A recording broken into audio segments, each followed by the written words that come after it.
Grieving Sisters. I'm Jessica. I'm Liz. And we just hope that you are enjoying all these episodes. I feel like we're putting a lot of heart and soul into these episodes. And just even with the guests, I think even meeting with a lot. Thanks, Steve. Shout out to Steve, our engineer. He's just like the bomb.com and my Stone Cold fan. Wow. Yeah, my Stone Cold fan. It's just been, I feel like it's been a lot of, it's a lot of work. Listen, podcasts aren't easy. I don't think that people understand the work that you have to put into this. This is not somewhere like you just come and shoot the breeze and you're just like off the cuff with a lot of things. You got to come up with like descriptions and things that you want to talk about. And not only that, but we're actively grieving. Yeah. We're actively grieving ourselves. And then, I don't know about you, but there's some days where I'm like, can I talk about this today? Yeah. Like, do I want to talk about it? But every time I'm here, I'm like, we're doing such important work. Sure. And I know we're helping somebody. Absolutely. Because every single episode, we have somebody who says, like, this resonated with me because of this, or, this is just such an important thing to talk about. I never thought about this, or... Yeah, I've been getting that. Like, I've never thought about it in this sense. Like, I've never thought about grief in this aspect or this grief in this avenue. So I could definitely... You also don't think that grief affects you. Right. And then, boom. Yep. It does. And then they find us. Right. Like, there's people who've been like, oh my God, I just happened to stumble across and like, my brother just passed. Or like our family... Been getting a lot of DMs about that. Right. Like our family was just impacted by this crazy loss. Right. And like, but speaking of loss, today's episode is about the holidays, the holiday blues. This is actually an episode that we're pushing up. Yeah. Because the holidays just magnify loss. It's the empty seat at the table. It's traditions that no longer feel the same. It's the longing for once was. We're going to try and explore how to navigate grief during the holiday season, whether you're mourning a parent, a sibling, a partner, a pregnancy loss. I've been there, my first pregnancy, I was married and I was just like, I can't believe this is happening. I had the loss very close to the holidays and it was really, really depressing. And then, my sister is the life of the party. Like, she's the one who so is my dad. Right? It's my dad and my brother. Right. It's right. My dad and my brother. Right. So I have two. And that's in no competition. No. But like, I'm like, just whatsoever. Like, it's so true. It's like we lost, people who were like such big personalities and made it fun. I have to say, like, even with my dad, which I'm still going to contact my cousin on her birthday, which always falls on Thanksgiving. Mm-hmm. But he was the one that always kept us in touch with our Ghanaian roots. And ever since he passed, I'm on like the group chat, but it's not the same with the other family. Like, I'm talking about the family that's here in the States. And it just seems so different. Like, we would always go to my cousin's house, who my dad's sister, she would come from Ghana every 6 months. And, now she's older. So she had let her passport lapse. And she was like, it's nothing about coming she's just too, like, she felt like too old to come to keep traveling back and forth. Right. But then like my dad, like, she couldn't even be here for my dad's passing. She couldn't be here for her other brother's passing. It's just that like she's the only one who's surviving. But at these Thanksgiving times, like, we got to talk, like, hey, how was the year? We don't get to see you guys often. What's going on? How's this one? How's my cousin? How's, this one? And we would just talk about family and just like some fun stories. And my dad's like, more wine. Like, where's the more wine? And like, I won't hear that this year, or even last year, I didn't get to hear that. Right. Even the year before, we didn't really get to hear that because it's just been, just downhill from there. Like, it was just always. Right. So during the holidays, like, I try to have a glass of wine just in his memory and just kind of be like, hey, this is for my dad, but like his year is coming up on the 11th. Right. Then your year with Natalie's coming up on the 13th. It's like. Right. It's so true. When you lose people close to the holidays too. Mm-hmm. I remember I had such a big cry when I realized the leaves are the same way they were the last time I saw her. You know, there was like this crisp in the air. It like just started, you know, and it was also like, we were so excited for like, yes, I'm gonna, you know, her husband was coming home from deployment. Then we were going to see them. Then we were going to do Thanksgiving. Then we were going to do Christmas. And it was like, you know, You had all these plans. She died like 10 days before Thanksgiving, Right, you know? right. So I think something important to acknowledge is the duality of the holidays, you Right. know, how joy and grief can coexist, and give permission to yourself to feel it all. Feel the sadness, feel the nostalgia, feel the laughter. I came across a video. I don't know if it was on TikTok or Instagram, but I came across what looked like a big family celebrating a holiday. And this woman, you know, she was like, you know, she had a drink in her hand, and she was like, you know, I just want to acknowledge, you know, and I think it was her father who passed. And somebody, I don't know if they were recording it, no tears, no tears, no tears. And she was like, no tears. Yeah. Yes, we're going to toast to him, and we're going to cry because tears are good. And it was so refreshing to see. Sure. Because it's also like having a moment of sadness or a moment of like grief during the holiday doesn't mean that you're ruining the fun or killing the happiness of the holiday. Right. Yes, the holidays are supposed to be fun. Right. They're supposed to be fun, but they're also to acknowledge the people that aren't here, you know? Right. And I'll tell a quick story. I do remember Nochebuena, I invited all of my brother-in-law's family over, and a lot of them came, and one of his sisters has like a whole bunch of kids, and the girls are young adults, you know, and they're just a lot of fun. And we were talking, and we both poured drinks for both my sister and my brother-in-law, and we put them in front of like their photo and everything. And we're talking, and all of a sudden the cork comes out of wine. Oh my God. And falls like in a cup. And so we're like talking and laughing, and all of a sudden we hear, and we all just kind of froze. And Simba's niece said, okay, now which one of y'all did that? Yeah.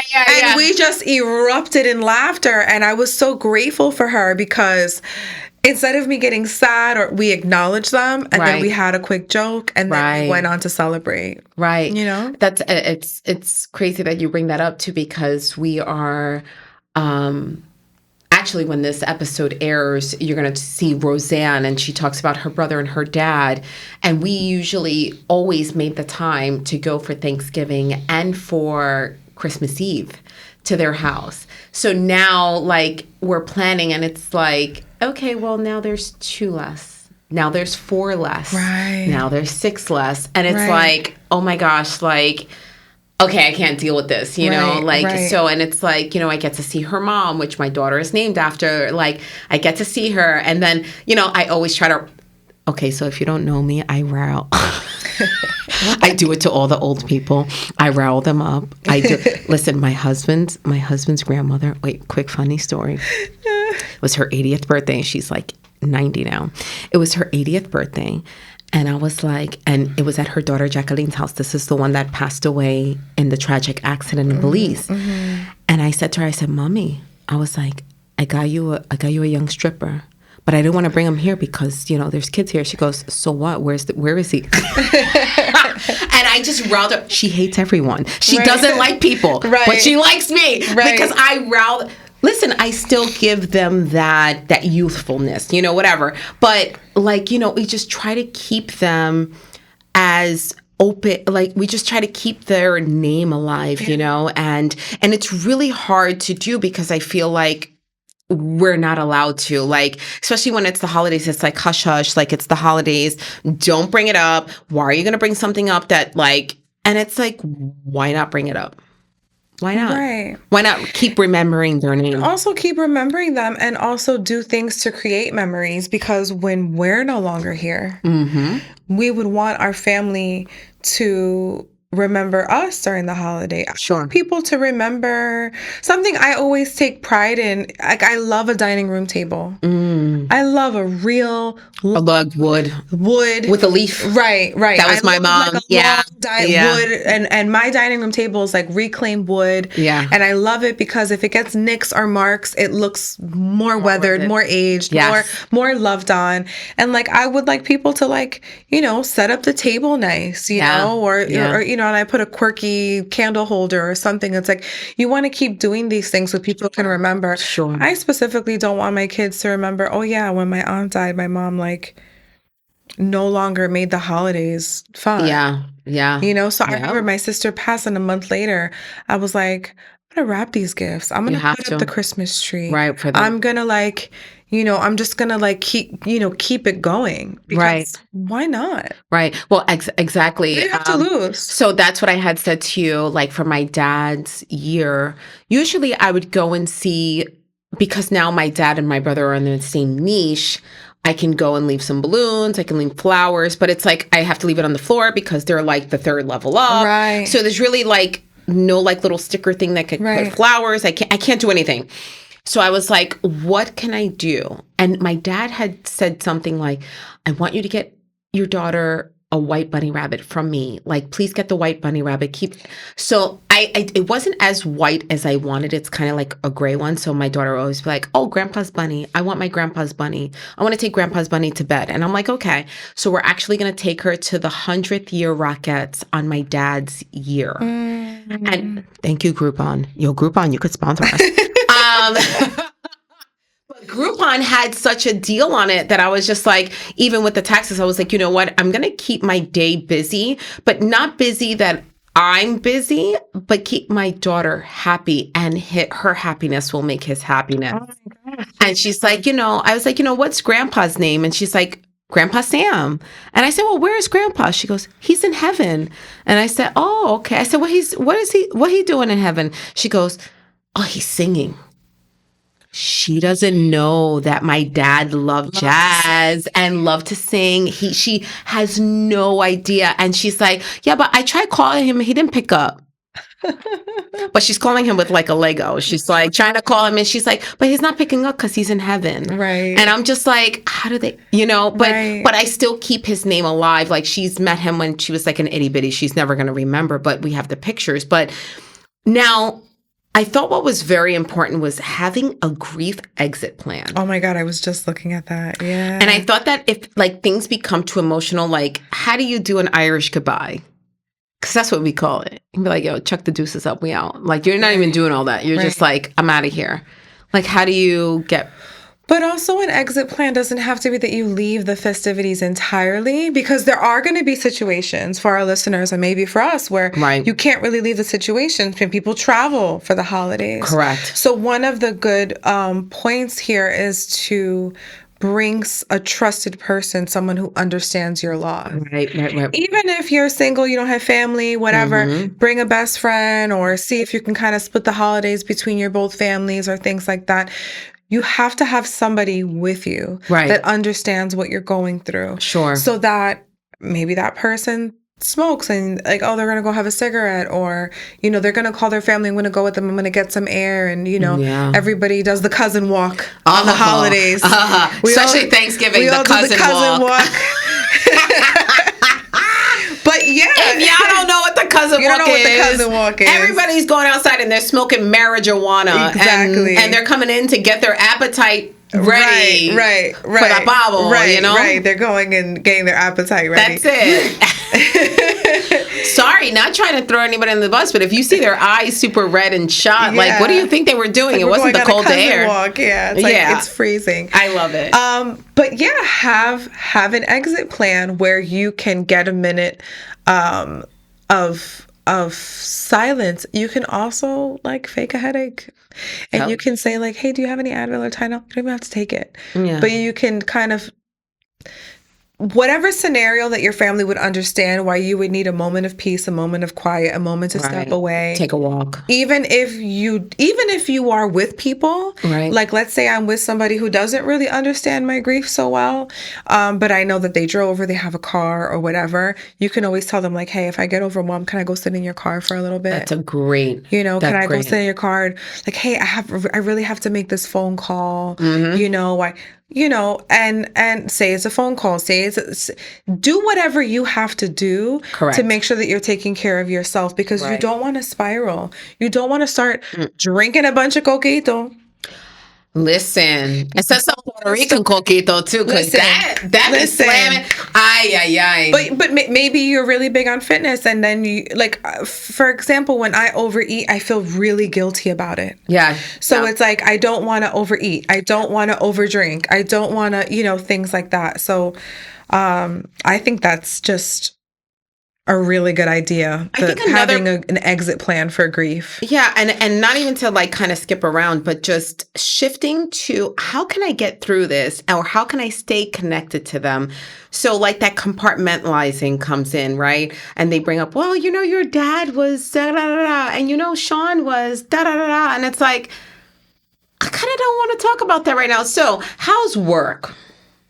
How's things going in your life? Like, how do you kind of shift it, right? Like, how do you shift conversations, especially if you don't, let's just say you just don't want to talk about it right then and there. Like, you're having such a great time. Also, remember your hosts. Yeah. Remember your hosts of the holiday season. If you need to get away, you can always say, oh, I'm going to go see if Elizabeth needs help in the kitchen. Or, hey, can I take that garbage out for you? Or, hey, right. And then being helpful also brings closeness to you and the person that's hosting. Right. I think also, maybe even inviting them in, like kind of like, oh yeah, thank you for remembering like who they were and who their personality was and their laughter and stuff. I think that's very important. Finding meaning in the absence, like we wrote here, shifting from how do I get through this to how do I stay connected to them? Yeah. How do I feel closer to them? And that I just think is such a great thing of like, and like, how am I going to get through this Noche Buena? And it's like, no, how could I feel super close to her? So I was actually speaking with someone in a DM, and her and we've been going back and forth, and she's from Strong Island. I was like, go ahead, girl. You an East Coast girl. I said, wait until you hear our accent. She was like, wait until you hear mine. I was like, all right, girl, we in it to win it. But she was just like, this is her first year losing her brother. And she's like, I don't know what to do. Like, I have my kids, I have my husband. And I'm just kind of like, well, why don't you do something to remember him? She was like, well, so funny you say that. I actually said to my parents, like, let's make his favorite food and let's do something like in remembrance of him. And I said, absolutely. And even if you have to make a plate and leave it over there, do it. Why not? Why not leave a plate for, it's like when you, I don't know if you've ever been to weddings and they do the empty seat. Yeah. So why can't we do that in holidays too? An empty seat, a photo frame. You know what's really, really, really thoughtful? An ornament. An ornament. You can have an ornament. Oh, I have my friend that makes ornaments. I just had an idea. If you're hosting, you can tell everybody to bring an ornament that reminds you of that person. There's cute ornaments of everything. They have pickle ornaments. They have martini ornaments. But how fun! So crazy that you bring that up. An ornament that reminds you. I went to a Christmas. It was like a Christmas event or whatever, and I was like, "Well, I'm gonna go to Hallmark and I'm gonna go get an ornament because I know they have like 15." They're my gays, and they always put 15 Christmas trees up. So I'm like, I'm going to go get an ornament. And I just, again, didn't put the 2 and 3 together that the red cardinal is signified for the loss, right? And then I brought it, and they both looked at me, and they both had tears in their eyes. And then, the one husband was like, oh my God, this is for my mom, like the red cardinal. And I was just like, I didn't even realize that, but that's how you know that the intentions were pure, that I was giving you this ornament because I knew you had 15 Christmas trees and I wanted you to. Right. And it's like, well, no, this signifies then for them. The great thing, too, is that you may not get it. I may not understand why my cousin brought this ornament, but she might bring the ornament and then tell a really funny story about a taco, or something, Right. But, and then just to kind of start wrapping it up, that keeping mindfulness, right? Journaling, grounding exercises, meditation, praying, even lighting a candle for them, like even during the holidays, I think is very, very important. I think saying their name is very important. But if you're just not ready for it, you don't have to be ready for it. You don't have to force yourself to kind of have like unrealistic expectations of keeping their name alive. You know, maybe this is not the year for it, and maybe next year will be different. But also taking care for yourself, I think, is very important. Yeah, at the end of the day, we have a whole bunch of ideas, but only you know what's best for you. Right. Absolutely. Thank you so much. Thank you so much, and happy holidays. Well, we could say, no, screw this happy holidays. Listen here. Happy Thanksgiving, Merry Christmas, Happy New Year, Happy Kwanzaa. What, am I missing one? I'm missing several because there's like 1,000 of them. No, Diwali passed. Oh. No, there's so many holidays. There's so much to keep up. Happy everything. Just but happiness. Period. Go ahead and follow us on YouTube, Apple Podcasts, Spotify, TikTok, Instagram. Like, subscribe, share, connect. Just listen, we're not doing this alone. And thank you so much for joining us as always. Thank you.